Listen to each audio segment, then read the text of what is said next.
A night Springbok fans will never forget, and a night the All Blacks will hope fades from both player and fans' memories faster than you can say 35-7. The All Blacks suffered their largest ever defeat in history, losing to the Boks by 28 points. The All Blacks fought valiantly in the first 20 minutes to keep the Boks from scoring, but were in actuality just delaying the inevitable, when eventually the insurmountable pressure applied by the Boks led to Khaleesi crashing over for their first try of the night. What ensued for the remainder of the match was something nobody would have anticipated.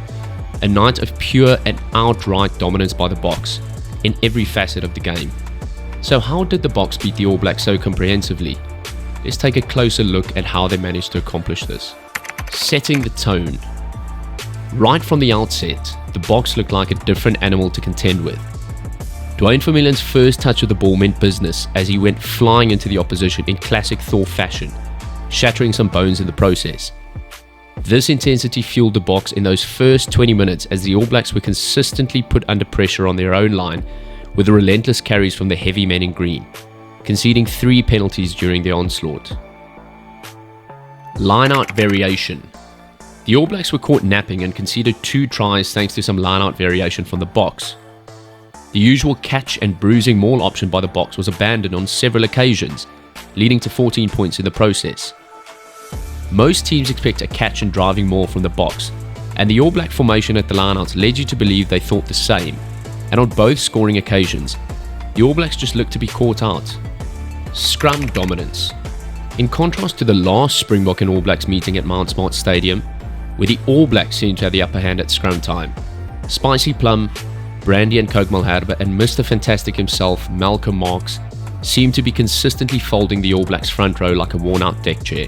Discipline. In any rugby match, whether it be at amateur level or professional, sound discipline is key to a successful day out on the pitch.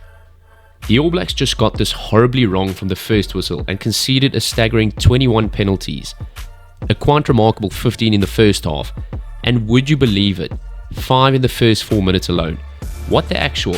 What a perfect strategy to put your whole team on the wrong side of the referee for the entire match.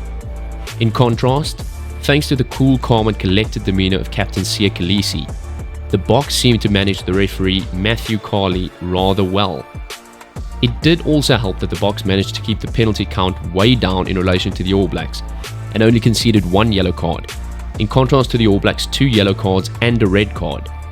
Scott Barrett's red card probably means some bad time, which means he will more than likely miss the World Cup opener against France in September. Converting pressure into points. The Springboks topped the table in the Rugby Championship for the team with most visits to opponents, 22, but coming away with the least amount of points. Not a stat to be very proud of. Up until the Wales match earlier in August, the Boks seemed to be going about their business in similar fashion, visiting the opposition 22 but coming away with 0 points. The first 20 minutes might have had Boks supporters thinking the same thing, but sooner or later the supreme All Black defence came to a grinding halt as Khaleesi bashed his way over the line to open the Boks account. Accuracy. There has been much debate about the 100 Pollard conspiracy, with rumours emerging that coach Jacques Nienaber is going to fake an injury to one of the 4 scrum halves selected in the Rugby World Cup squad and draft Pollard in at a critical time when the Boks require the services of their specialist kicker. However, Manie Libbok may have silenced most of the critics after his performance against the All Blacks, particularly with the boot, where he managed a flawless display of 5 from 5 conversions, and not all of them straightforward. Not sure if he's been taking some kicking lessons from Mornay Steyn, or if there's something in the water in London, but Libbok looked like he wasn't going to miss. Besides the perfect kicking display, the Boks looked to be on top of their set piece from the word go. The usual bread and butter Springbok rugby, scrum and line-out time looked to be a sign of positive things to come for the Springboks, with the All Blacks seemingly on the back foot at every scrum and Etzebeth back to his usual menacing interruption at line-out time, stealing 5 of the All Black balls throughout the match.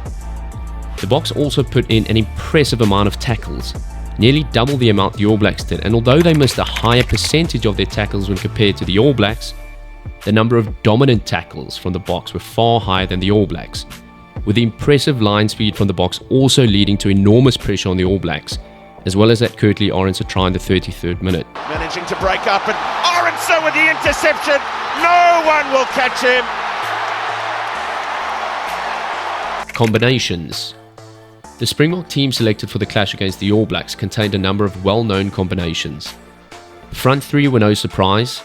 We liked the partnership of Etzebeth and Mostert at 4 and 5, with Etzebeth performing his role of enforcer sublimely and Mostert putting in the hard work off the ball.